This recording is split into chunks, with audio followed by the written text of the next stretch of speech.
what has transpired. A shift has occurred, and I am sensing it even before you fully comprehend what has taken place.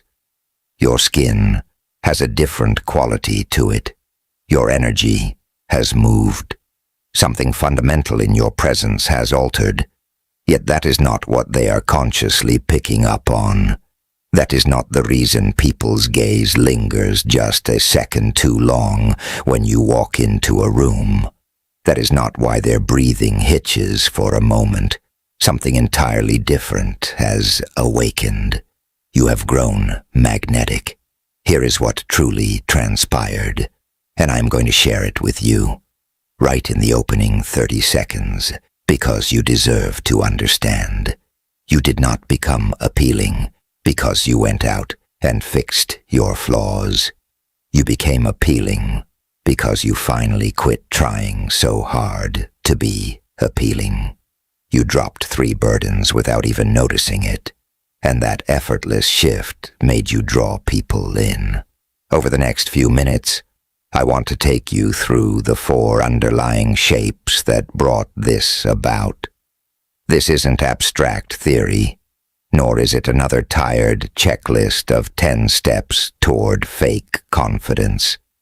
This is the genuine, unconscious shift you made that causes people to physically feel your energy the moment you step through a doorway. Let's begin with the very first habit you let go of. You stopped putting on an act.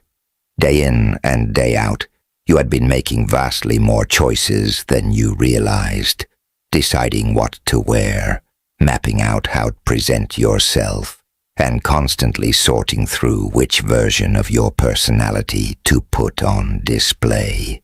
And you did this not just in front of the mirror, but constantly inside your own head. You were thoroughly drained before your day even got off the ground, because an endless stream of micro-decisions had depleted your mental reserves. Your brain simply couldn't keep up with the load. Consequently, it began to shut down, leaving you feeling mentally foggy and weighed down, as though you were wading through thick water. Think of it much like The Devil Wears Prada. Remember how Andy starts out completely overwhelmed by an avalanche of options, frantically trying to figure out which belt, which purse, or which curated version of herself might finally be deemed enough. She is drowning in choices, but the exact moment she cuts through the noise, stops trying to cater to every single external expectation, and simply chooses what genuinely fits her, she transforms into a powerhouse. She ceases being a passive casualty of the chaos and starts taking full ownership of her own space. You ended up doing the exact same thing without any grand master plan. You stopped asking what would make other people approve of your look and began asking what actually felt authentic to you. You narrowed it down to 3 core outfits, one that feels like a natural second skin when you're working, one for your quiet everyday existence, and one for when you want to feel fully alive around others. You stick to those same familiar pieces, the same simple accessories, and the same routine, unless something genuinely reaches out to you with an undeniable pull. The outcome? You quit obsessing over how your exterior appeared and simply settled into being. And that precise moment is when people actually began to see you, truly see you. Not the carefully rehearsed performance, not the heavily manicured image, but your actual presence and raw realness. There's a quiet, almost spiritual power in that kind of simplification, when you stop saying yes to every single demand, and when you get crystal clear on what genuinely aligns with your core self. You can finally hear your own inner voice, and that resonance is what carries true magnetism, far beyond any superficial appearance. The second realization was almost startling in its profound simplicity and strength. Your skin and body do not require a shelf full of 17 different products, shouting conflicting promises at you. They simply need one or two core things genuinely tailored to your individual makeup. Real science, real personalization, and a clear understanding of what your body actually craves, versus what algorithms, influencers, and clever marketing have conditioned you to chase. You stopped buying things on a whim. You began taking the time to research. You learned to wait. You let the initial wave of desire fade, and only held on to the few things that proved their worth.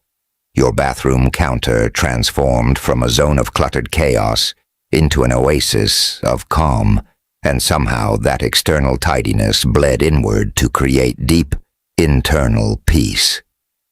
It reminds you of that scene in Something's Gotta Give, when Diane Keaton's character finally stops struggling to maintain the persona of the young, flawless, impeccably put-together woman, and simply allows herself to exist in her natural skin.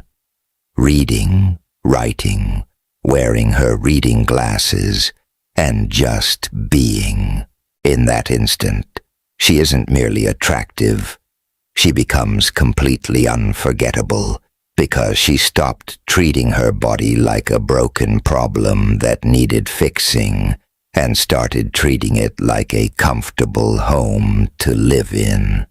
When you aren't constantly bombarded by empty marketing promises and rapid-fire quick fixes, you can actually tune in to what your body is asking for. You gain the ability to tell the difference between what your physical self truly requires and what your insecurities are projecting. The very second you began treating your physical vessel with genuine respect, rather than disguising self-criticism as self-improvement, your body began responding in ways you couldn't easily explain.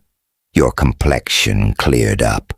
Your features took on a more relaxed, sculpted look, not because of some miracle cream, but because you stopped waging war against yourself, because you chose to listen instead of demanding perfection, and because you made peace with who you are. Your body felt that inner truce and mirrored it back to you. The third truth that rarely gets spoken aloud is that physical movement is never meant to be a form of punishment.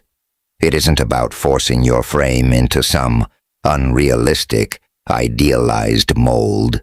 Instead, it's about plugging back into the aliveness that is already breathing inside you. It's about remembering that you aren't somehow detached from your body. You are your body. When you move your body on a consistent basis, something ancient and vital stirs awake. Your face takes on a more grounded definition, not due to burning calories, but because you have actually moved back inside your physical form. You are present within it. You are fully alive inside it. Your posture naturally shifts because you are no longer hauling around the heavy baggage of self-rejection. Your energy returns because you've stopped exhausting yourself through self-abandonment.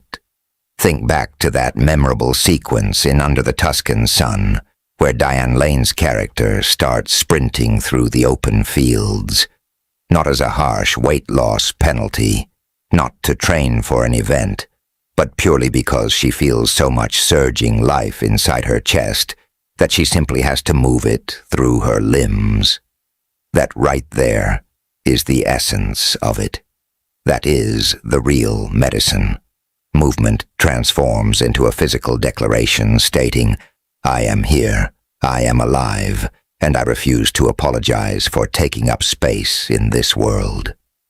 You started moving not to distort or reshape your body, but because it made you feel vibrant, because it acted like medicine, and because it reconnected you to your own spirit.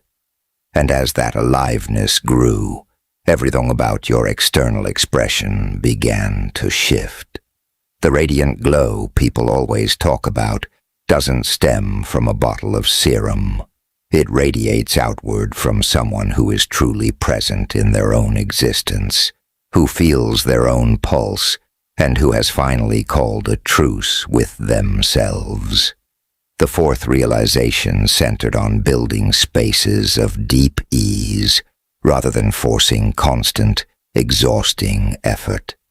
Instead of fighting relentlessly against your natural inclinations, you started moving in harmony with them. You gravitated toward routines and choices that required minimal maintenance, simply because you had far more important things to direct your care toward. Your appearance transitioned into something that just worked smoothly in the background, rather than remaining a daily source of anxiety, fretting, and meticulous management. And within that newfound ease, a subtle shift took place. You projected a deeper attractiveness, not because your looks had magically altered, but because you looked genuinely relaxed. You carried yourself like someone who had figured out a truth everyone else was still frantically chasing, letting go of all desperation and broadcasting pure, unshakable peace. It mirrors the contrast between Reese Witherspoon's character at the very beginning of Legally Blonde, frantically trying to grab attention, chasing after Warner with every meticulously calculated outfit, and the empowered version of her later on who simply walks into a courtroom, commands her expertise, and feels zero need to prove a single thing to anyone. The first version is trying desperately. The second version simply is, and that quiet certainty is what stops a room in its tracks. Peace is undeniably the most powerful frequency a person can hold. That is the exact moment you realized that pushing harder is never the real answer. Letting go is where the power lies. Trust is the key.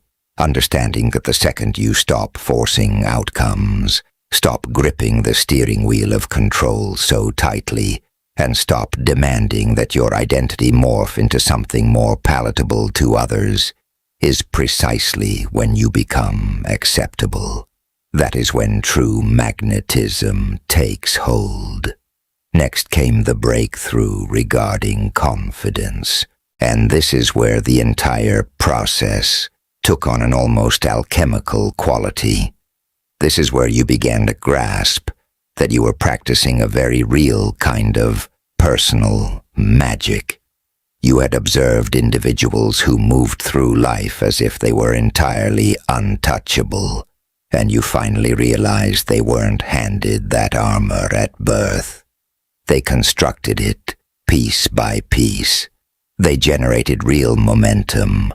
They became active craftsmen of their own evolution. Confidence isn't some fixed trait that you either happen to possess or lack entirely. It is simply the momentum you build up through small, steady actions repeated over time. Every single time you pushed past a mild hesitation and did the thing that scared you, you proved your own capability. You stacked up the evidence. You built irrefutable proof, and that proof snowballed into momentum. That momentum eventually hardened into your new baseline. You started keeping score of your micro-victories rather than waiting for monumental milestones. Acknowledging the tiny moments where you spoke up when keeping quiet would have been easier, where you stepped into a terrifying unknown, or where you proved to yourself that you were far stronger than you gave yourself credit for. By collecting those instances, you authored an entirely different narrative from the critical story you had been repeating to yourself for years. A story where you weren't broken after all. A story where you possessed real competence. A story where you had every right to occupy the space you were standing in. True confidence has nothing to do with feeling an absence of fear. It is entirely about taking action right alongside your fear. It means inviting your fear to take a seat right next to you while you keep moving forward anyway. Courage and fear are not bitter enemies. They are dance partners. The people who appear entirely fearless have simply mastered that choreography. They have learned how to walk right through their terror, instead of sitting around waiting for it to vanish. And that realization changes everything. You also uncovered something profound about the power of stepping into different facets of your personality when various moments call for it. And you recognize that this isn't about putting on a fake facade. This is about understanding that human beings contain multitudes. There is an aspect of you that handles high stakes, difficult conversations with total grace. There is an aspect of you that creates freely without inviting self-judgment. There is an aspect of you that claims space without whispering an apology. There is an aspect of you that loves fiercely and trusts without reservation. These aren't artificial masks. They are entirely real. They are all parts of your whole, just operating at different frequencies, and you discovered that you have the conscious choice to step into whichever frequency the current situation demands. It's quite similar to putting on a specific garment that